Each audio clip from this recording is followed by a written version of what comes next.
Hi, I'm Dave, proud owner of a working peach orchard and big-time supporter of promoting tourism. So, why does a peach farmer care about tourism? Well, let me tell you a little story about John and Jane. Hi. They thought it would be nice to take a vacation. John had ideas, and Jane had ideas.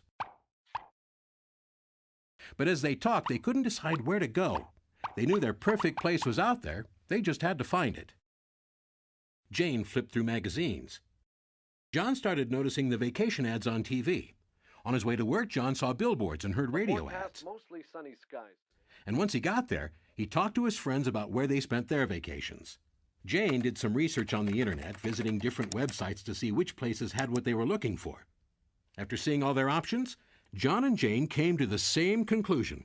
We found the perfect place. They were so excited, they started to plan their trip right away.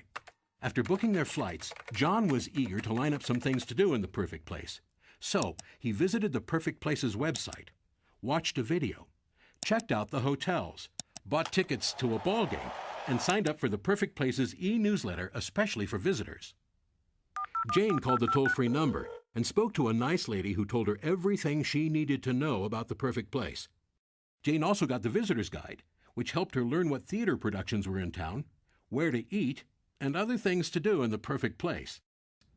So, John and Jane had explored their options, booked their travel, and planned their vacation. They packed their bags and off they went. End of story, right? Actually, this is where the real story begins, because what do you think John and Jane do when they get to the perfect place? Guess what? They spend their money.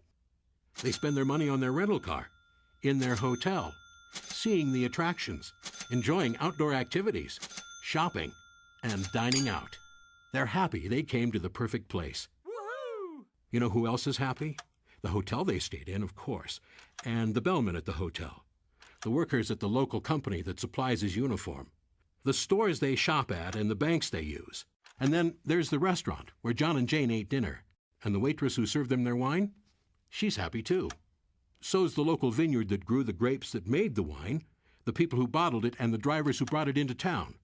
And the peach farmer, who supplied the peaches for the cobbler that the waitress served John and Jane for dessert. That's why someone like me cares about tourism in somewhere like the perfect place. Yes, I'm a farmer, but I'm also a businessman, and I can draw a lot of conclusions from that story. I bet you can too.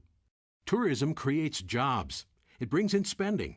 And tourists pay taxes, which means locals pay less. But tourism is competitive.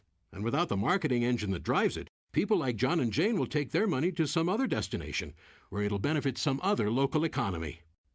Let's make sure our local economy grows. Let's feed it, nurture it, help it along, so it becomes strong, healthy, and delicious.